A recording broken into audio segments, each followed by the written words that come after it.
your news in your community. This is KRBC, Abilene's local news at 5. Good evening, I'm Samantha Jones. And I'm Randy Turner. We thank you for joining us. 2 days have passed since the deadliest shooting in recent American history, and yet senseless violence not any easier for really us to wrap our heads around. Yeah, and as the country continues to mourn the immense loss of life, the death toll still remaining at 59 and more than 500 counted injured. Law enforcement is still looking for answers. And today we are learning more about the aftermath of the shooting and the man police say is responsible for the massacre. In Las Vegas, Kristen Holmes has the latest. Authorities learning more about the man who committed the deadliest mass shooting in modern U.S. history, firing into a crowd of thousands from a hotel room high above a country music festival. He was a sick man, a demented man, a lot of problems, I guess, and we're looking into him very, very seriously, but we're dealing with a very, very sick individual. Police believe Stephen Paddock killed himself before they could enter his room, ending the massacre.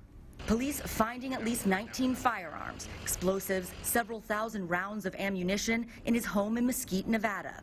And in his room in the Mandalay Bay Resort and Casino, they found 23 weapons, including a handgun and multiple rifles, and several pounds of ammonium nitrate, a material used to make explosives in his car. After the massacre, people lining up to give blood. Lights dimmed on the Vegas Strip after the tragedy, and across the country, vigils were held for those killed and injured in the attack, while victims recounted their stories of survival. Then we saw people starting to run, so that's when I grabbed my wife, and we started to run, and then we realized we weren't with him. Like I said, I was with my aunt as well. I turned around and I found her, and I'll never forget the look in her eyes. It was the look of, you know, are we about to die? Is this it? In Las Vegas, I'm Kristen Holmes reporting. Kristen, thank you. This man on your screen here, the face of the accused killer, 64-year-old Stephen Paddock, who is living in Mesquite, Nevada, some 80 miles from the crime scene. And while authorities are learning more about Paddock, we're also learning more about some of the victims, their stories in just a moment. But first, Randy over in the Weather Center for us tonight, hopefully with a little bit of good news. Randy, any rain chances in the near future? Yes, rain chances in the very near future, as in tonight and continuing through much of the day on Wednesday. We begin with some satellite radar imagery, and you're going to see a rather large area of rain with some embedded thunderstorms moving toward the northwest. Most of it still down in central Texas, but as we get a closer view here of 3D live radar, yeah, we're picking up a few showers, and these are going to be east of Rising Star, southern Eastland County, northwestern part of Comanche County, and we should see that coverage begin to increase as we go into the night. As for now, right here in Abilene, we have a mix of sunshine and clouds. Our Skycam looking south from here at the TV station. And a warm day with the current temperature 87 degrees. The wind is coming in from the southeast at 15 miles per hour. And your forecast for Wednesday is calling for a 50% chance for rain during all day parts tomorrow. From a low near 70 early in the morning to a high near 80 tomorrow afternoon. Expect off and on showers and occasional storms for your Wednesday. Randy, thank you. Tonight we're putting faces to more than just the killer, now focusing on the victims of Sunday's tragedy. And one of those individuals is 25-year-old Jordan McEldoon. Jordan was from British Columbia, Canada, a construction mechanic about to start trade school. He was attending the concert with his girlfriend, who survived the shooting, but Jordan's last moments weren't spent alone. A bartender working at the festival says she stayed with Jordan and comforted him as he died in her arms. I was there until about 3:30 in the morning, so for about 4 hours, I was sitting with him.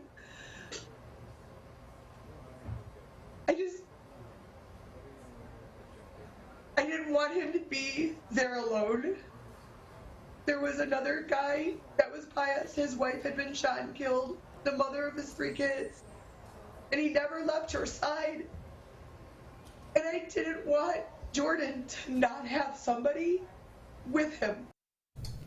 Jordan, one of the many who lost his life at the Route 91 Harvest Music Fest Sunday night. Now a message board has been placed outside of the Bellagio Hotel on the Strip. People showing up in support, leaving messages and paying their respects. Though support continues to pour out across the country, many are still struggling to process what happened. Most notably may be those who survived and get to walk away. Guilt may be the best word for it, or at least that's one word Brian Claypool used when talking about how a last-minute decision to stay in Las Vegas for the concert resulted in him still walking away with his life. I'm actually feeling a little bit guilty now because I've avoided seeing the victims and seeing pictures of people that have killed. And I was there, and they're a lot younger than me, and they don't get to go home. I get to go home today, back to LA to see my daughter, but they don't. And I'm having trouble understanding that, comprehending that. The miracle of survival, finding one big country family who was at the music festival.